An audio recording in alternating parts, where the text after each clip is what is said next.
Hello, welcome back to my kitchen. I'm Christine Mills.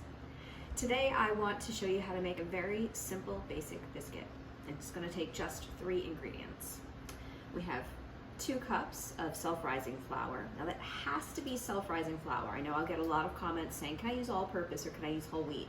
But this recipe, it's vital that you use the self-rising flour. You can get it in sacks of anywhere from a pound up to 5 pounds in your grocer. 1 cup of cold milk. Now, I know a lot of recipes will tell you let things warm up to room temperature. For this recipe, you're going to want to make sure that both your 1 cup of whole milk, alternatively, if you have buttermilk and you prefer that flavor, you might use that buttermilk as well. 1 cup of the cold milk and a half a stick of salted butter. These ingredients both need to remain cold until you're ready to work with them. I've simply cut the butter into a few slices here. If you don't have salted butter and you prefer to work with the unsalted butter, you're going to find that it may not be seasoned enough. You can always add a 1/4 teaspoon of salt to the dry ingredients. All right. And we have some simple tools here. I'm going to use a rubber scraper and I'm going to use a pastry blender. Now, if you don't have one of these at home, don't worry. This is a convenience tool. It'll just take you a little bit longer to do the rubbing technique, which I will also demonstrate during this process.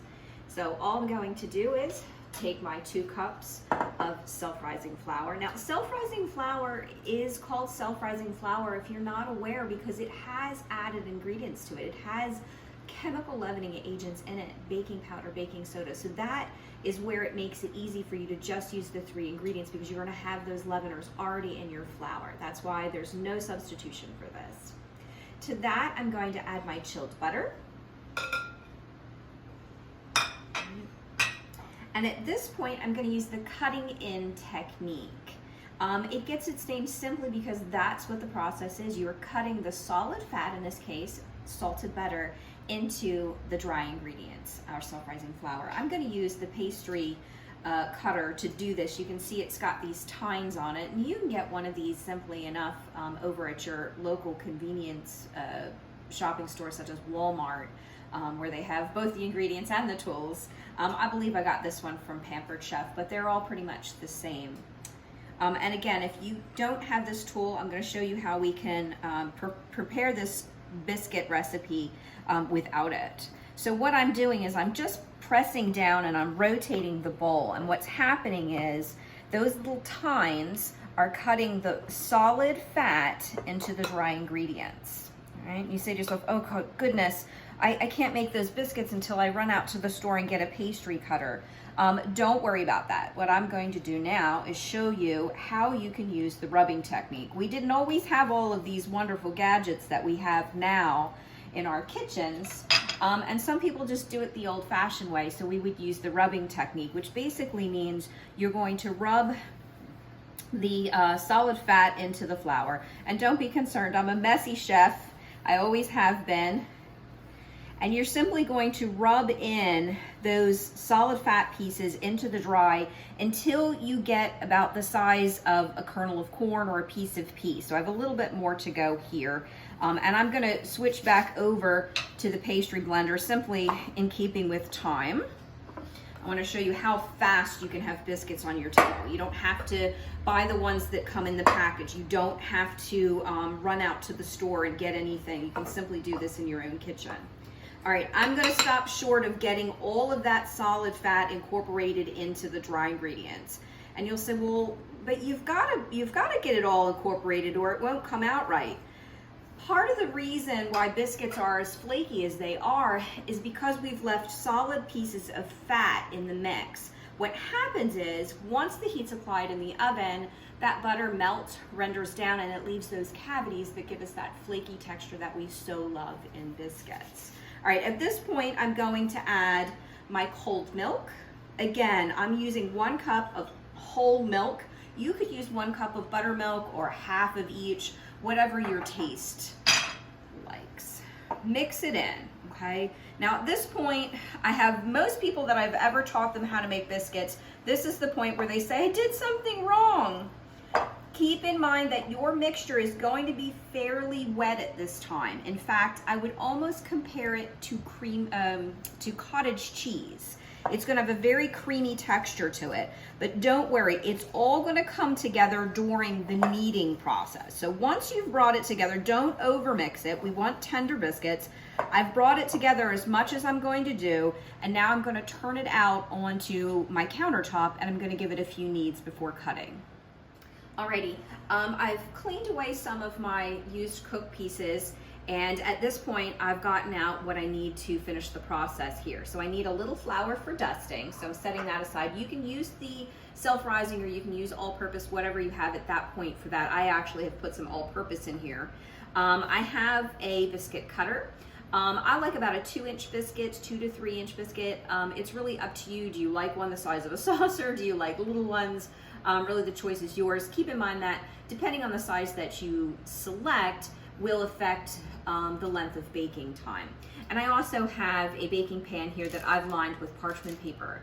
If you don't have parchment paper, you could put a little flour down, just a simple dusting, or a little bit of pan spray to keep them from sticking.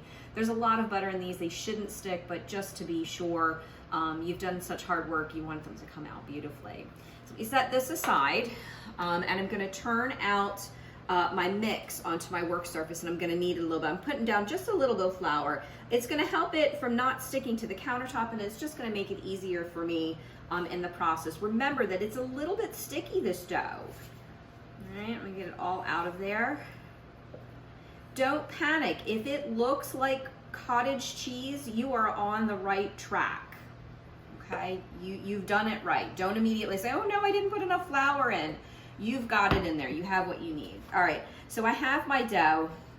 I'm going to put just a little bit of flour on my hands so that it doesn't stick to me and pat it out. This is what kneading is. It's folding over, giving a quarter turn, and folding over again. So I keep doing that. So that was 2, 3,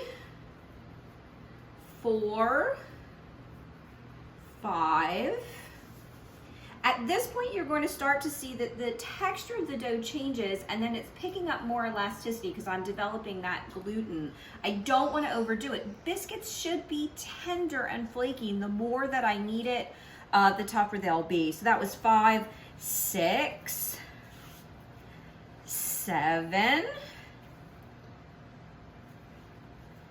8, 9,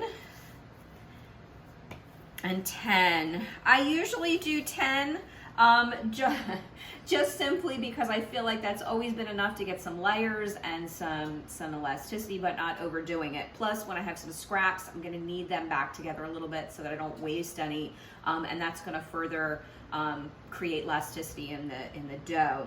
At this point, I'm going to either roll or pat it out to cut. Now, this dough is so tender, you do not need a rolling pin, which makes it even better.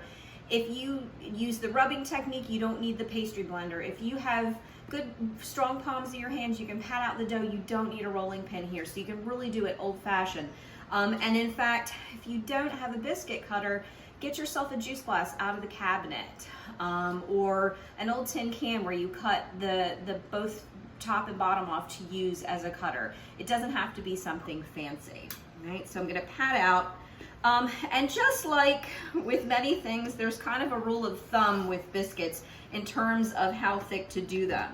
That being said, everybody's got a different size thumb. So my thumb is kind of a smaller, petite thumb, but I've always kind of used it. And if I can not see my nail, and I'm between my fingernail and my first knuckle and my thumb, then I know I have the thickness I want. Now, I've never actually measured this, but I would have to say there's a couple centimeters there.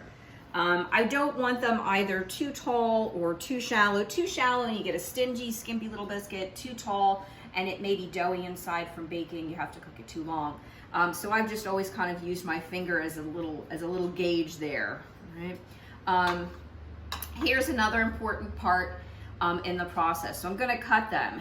You want to avoid at all costs twisting the cutter when you go down. So you just want to go down and up.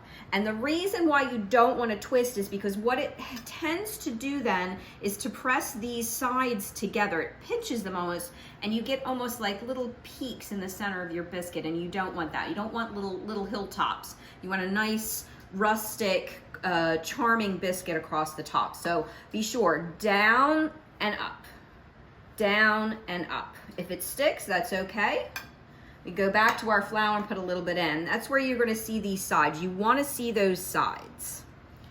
All right, you're gonna get anywhere from 6 to 8 biscuits with this, depending on how thick you make them. All right, now you can see so far I've already got 5, so I think I'm going to get somewhere between 7 and 8, but I'm not gonna waste this scrap. It's a little too narrow there to make another one. So I'm gonna push it back together.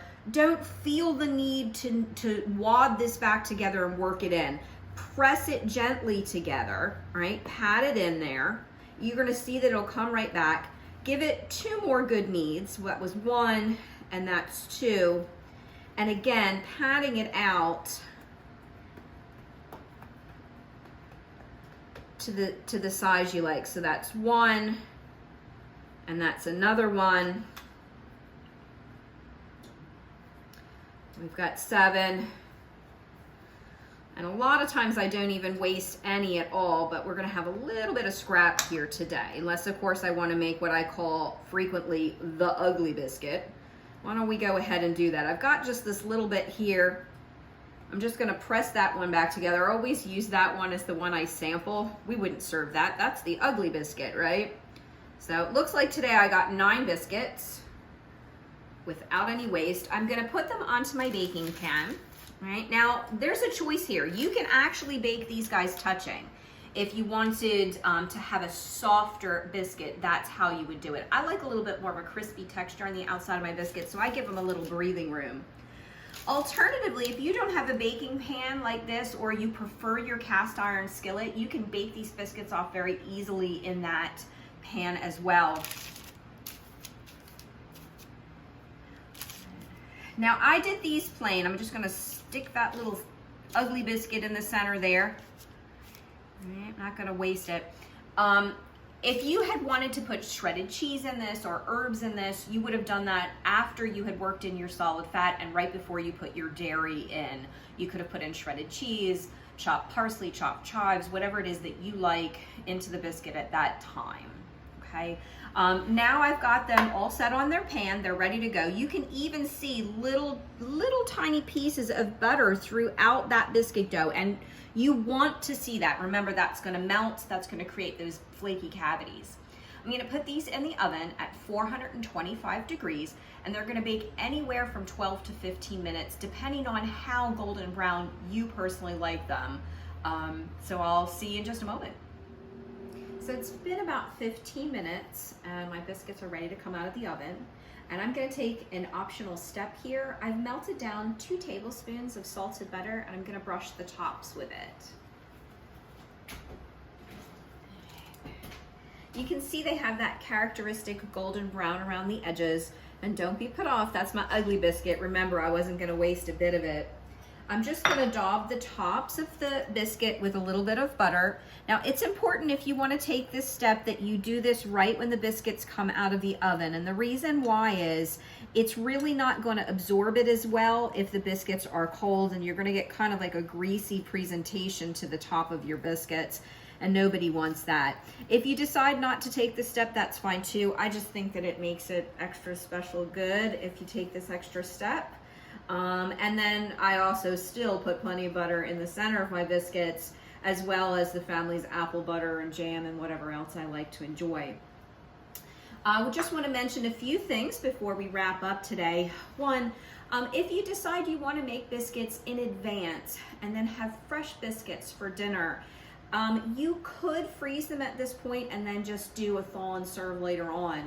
But I think they're really much better baked fresh. So what you could do is once you've cut the dough and you've got them ready, you can freeze them solid pucks, dough pucks on a pan, put them into a Ziploc baggie, and then whenever you want a fresh biscuit, take it out, let it thaw for a few minutes, and then bake them off at 425 degrees. And nobody would ever know they are still fresh made biscuits even though you made the dough previously.